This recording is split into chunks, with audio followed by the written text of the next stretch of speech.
반갑습니다. 이번 시간에 문태준의 산수유 나무의 농사를 살펴보겠습니다. 제목이 산수유 나무의 농사입니다. 쉽게 갑시다. 산수유 나무가 사람처럼 농사를 짓는다고요. 이게 무슨 뜻일까요? 갈래는 자유시입니다. 내용과 형식이 자유롭다. 서정시, 개인의 어떠한 정서와 생각을 표현했다. 어떤 생각을 표현했을까요?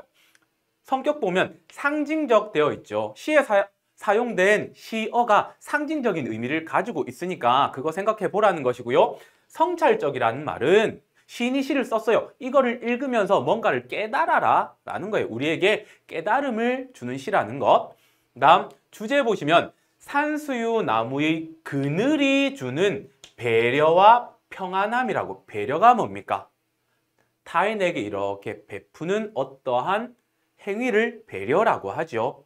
근데 산수유 나무가 만들어내는 그늘이 이런 배려를 준다라고요. 자, 이것을 어떻게 표현했느냐? 자연물에 대한 참신한 문학적 발상을 바탕으로 시상, 즉 생각을 드러내었다고요. 참신한 발상이 뭐예요? 기존에 사람들이 하던 생각이 아니라 그것에서 벗어나서 새로운 생각을 했다고요. 어떤 시적 대상을 보고요. 다음, 색채어를 반복적으로 사용해서 시각적 이미지를 선명하게 제시했다. 색채어가 뭐예요? 색깔과 관련된 시어를 사용했어요. 그 시어를 사용함으로써 사람들이 시를 읽음으로써 눈앞에 이미지가 선명하게 드러나도록 만들었다는 거예요. 그러면 어떤 색채어인지만 찾아내면 되는 겁니다. 다음, 자연물의 모습과 속성을 제시하고 그와 대비되는 인간의 모습을 뭐한다? 성찰한다라는 거예요. 그럼 여기서 우리가 알 수 있는 것은 자연물의 모습과 속성은 긍정적인 거예요. 이에 대비되는 인간의 모습은 어떤 거요? 부정적인 모습요. 그러니까 뭐 하게 되는 겁니까? 성찰하게 되는 거라고요. 자, 그러면 이 내용을 본문에서 한번 찾아보겠습니다. 산수유 나무가 노란 꽃을 터뜨리고 있다 이렇게 되어 있습니다. 지금 뭐가 무엇을 하고 있어요? 산수유 나무가요 노란 꽃을 터뜨리고 있다고요. 자, 지금 여러분들 교과서 보시면 산수유 나무 그림이 이렇게 될 거예요. 제가 그림 겁나게 못 그리거든요. 이게 산수유 나무예요. 여기 노란 꽃을 피우고 있다고요. 자, 그런데 개관에서 뭐라 그랬어요? 색채어를 반복적으로 사용한다고요. 그 색채어 바로 나왔죠. 노란색이라고요. 이것을 통해서 뭐를 드러낸다고요? 시각적 이미지를 선명하게 드러낸다고요. 시적 화자가 지금 어떤 대상을 보고 있어요? 노란 꽃을 터뜨리는 산수유 나무를 보고 있다고요. 자, 그런데 얘가 이렇게 하고 있다라고 표현함으로써 산수유 나무가 어떤 능동성이 드러나는 거예요. 능동적인 어떠한 행위를 하고 있다 이렇게 보시면 됩니다. 능동적인 행위의 의미가 드러나는 거예요. 자, 그 다음 산수유 나무는 그늘도 노랗다라는 겁니다. 자, 일단 노랗다 반복했으니까 시각적 이미지가 선명하게 드러났지요. 자, 그런데 여러분들 생각을 해보세요. 그늘이에요. 그늘은 무슨 색깔일까요? 흔히 말하면 무채색이라고 하죠. 무채색이 뭐예요? 주로 검은색과 회색을 무채색이라고 하죠. 일반적으로 그늘은 검은색 혹은 회색 빛이에요. 그런데 이 시인은 뭐라고 표현했어요? 그늘이 노랗다라고 표현했죠. 여기에서 뭐가 드러나는 거예요? 참신한 발상력. 어려운 거 없어요. 참신한 발상, 즉 생각이라는 거죠. 근데 여러분들 친구한테 이렇게 이야기하다 야 나무 그늘이 노래 그럼 친구가 뭐라 할까요? 돌았니? 라고 하겠죠. 일반적인 생각이 아니라는 거예요. 참신한 발상이 드러났고요. 자, 그런데 이 그늘이 일반적으로 뭘 의미하는지 한번 생각해 보세요. 여러분들 나무 그늘이 이렇게 있어요. 더운 날이라고 생각해 보세요. 봄이라도 상관없습니다. 사람들은 이 나무 그늘에 아래에서 뭘 할까요? 휴식 취하거나 혹은 그 휴식을 취하면서 마음이 아팠던 사람은 위로를 받겠죠. 됐나요? 그러면 나무의 그늘, 산수의 나무의 그늘은 뭘 상징한다? 일단 기본적으로 휴식과 그 다음에 위, 안의 의미를 상징한다. 그 다음 휴식과 이 위안을 한 단어 바꿔버리면 배려가 되는 거죠. 됐나요? 자, 그 다음 보겠습니다.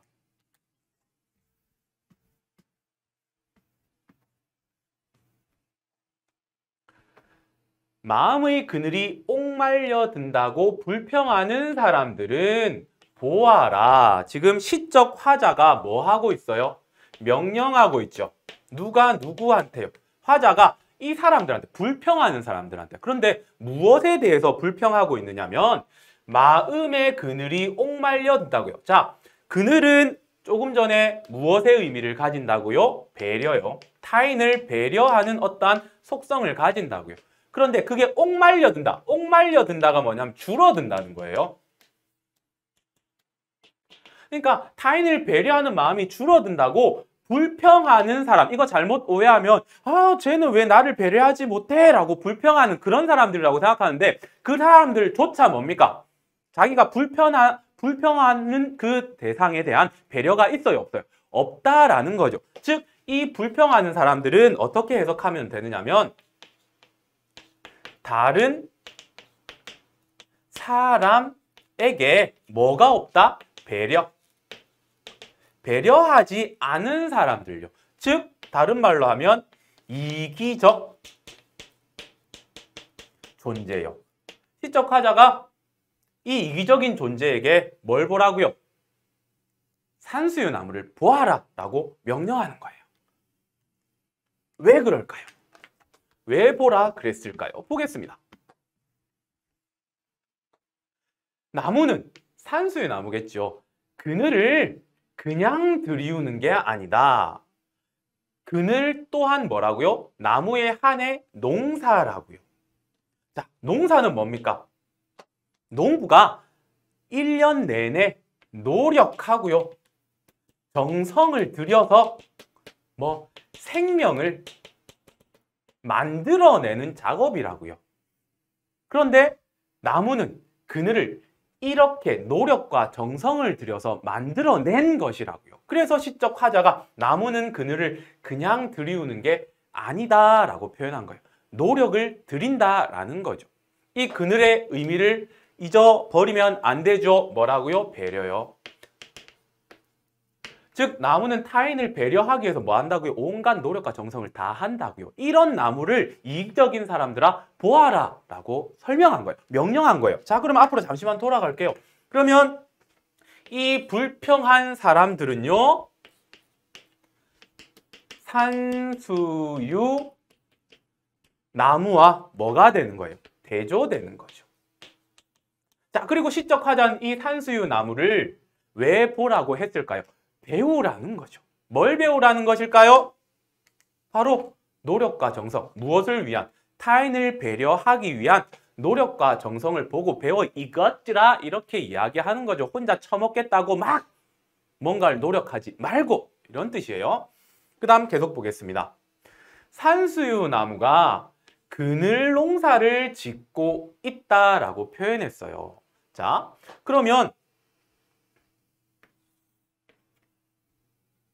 나무가 하는 행위예요. 능동적으로 어떠한 일을 하고 있다라는 거죠. 이거를 만들어낸다라는 거예요. 자, 그러면 여기서도 뭐? 참신한 문학적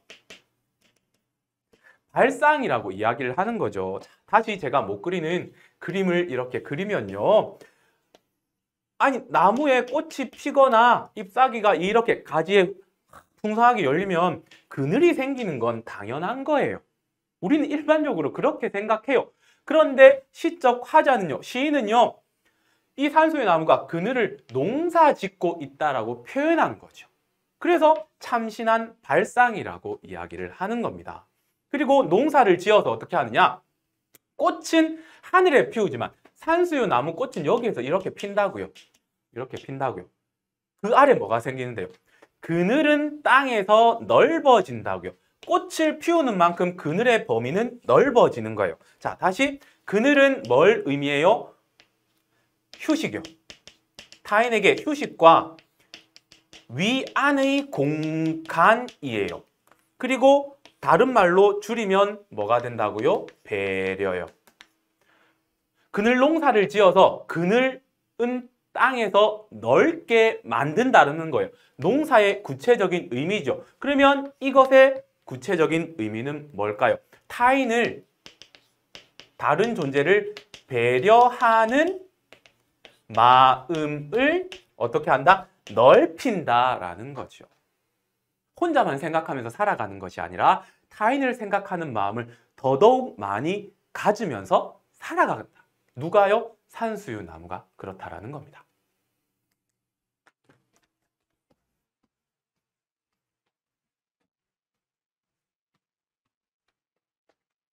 산수유 나무가 농부처럼 농사를 짓고 있다. 자, 산수유 나무를 어디다 비유한 거예요? 농부에다 비유한 거예요. 왜? 농사 짓고 있으니까요. 이 농사는 무슨 농사예요? 그늘 농사예요. 이 그늘은 뭘 의미한다고요? 타인에 대한, 다른 존재에 대한 배려요. 산수유 나무가 여기서는 직유법이죠? 별 중요하지 않습니다. 직유법을 통해서 산수유 나무를 농부에 비유해서 산수유 나무가 농사를 짓는다. 그늘 넓혀 간다 이 말이죠. 타인에 대한 배려하는 마음을 키워 간다. 인간들아 이거 보고 배워라. 이런 거죠. 계속 봅니다. 끌어모으면요. 뭘요? 산수유 나무가 농사 지은 그 결과물을 끌어모으면 벌써 노란 좁쌀 5대 무게의 그늘이라고요. 이 그늘의 가치가 되는 거예요. 가치. 그늘의 가치를 뭘로 표현하고 있어요? 무게감 혹은 중량감이라고 하지요. 어떠한 감각으로 표현했다고요. 그래서 여기서도 바로 감각적 표현이라는 말을 끌어들일 수가 있는 거예요. 아까 노란을 반복해서 시각적 이미지를 선명하게 드러낸다. 그것 역시 뭐였습니까? 감각적 표현이에요. 여기도 노란 있네요. 그런데 여기서도 감각적 표현이라고. 여기서 감각적 표현이라는 것은 우리가 알고 있는 이런 시각, 청각, 후각, 촉각, 미각, 공감각 그런 일반적인 감각이라고 뭐라고 하나 딱 콕 집어서 하기는 좀 어렵고요. 무게라는 감각으로 그늘의 가치를 표현하고 있다고요. 그래서 감각적 표현 이렇게 됩니다. 그 다음에 이 그늘의 의미는 다른 존재에 대한 배려라는 거죠. 혹은 배려하는 마음이에요. 그러면 다른 존재에 대한 배려하는 마음의 가치는 노란 좁쌀 5대의 무게라고요. 선생님 이 무게가요 얼만큼 돼요? 중요하지 않습니다. 이 말의 의미는 그늘의 가치가 있다 없다 같이 있다라는 의미예요. 그래서 어떻게 살아라 이걸 읽는 사람들아 타인을 배려하는 삶을 살아라 라고 시인이 이렇게 시를 쓴 거라고요. 이해되겠습니까? 자, 그러면 마지막으로 한번 정리하겠습니다. 제목이 산수유 나무의 농사입니다. 그런데 이 농사는 무슨 농사라고요? 그늘 농사. 이 그늘 농사는 어떻게 되죠? 그늘을 넓게 만든다고요. 그러면 이 그늘이 가지는 의미는 무엇이라고요? 배려요. 타인에 대한 휴식과 위안을 줄 수 있는 공간의 의미로서 배려라고 할 수 있습니다. 그러면 그늘을 넓게 만든다는 것은 많은 배려를 한다라는 거죠. 이 내용을 통해서 시인은요, 많은 사람들에게 타인을 배려하는 마음을 가질 것을 이야기해 주는 겁니다. 그리고 이 시를 읽는 사람들은 이 시를 통해서 자기 삶을 되돌아보고 성찰하게 된다는 거죠. 자, 지금까지 산수유 나무의 농사를 살폈습니다.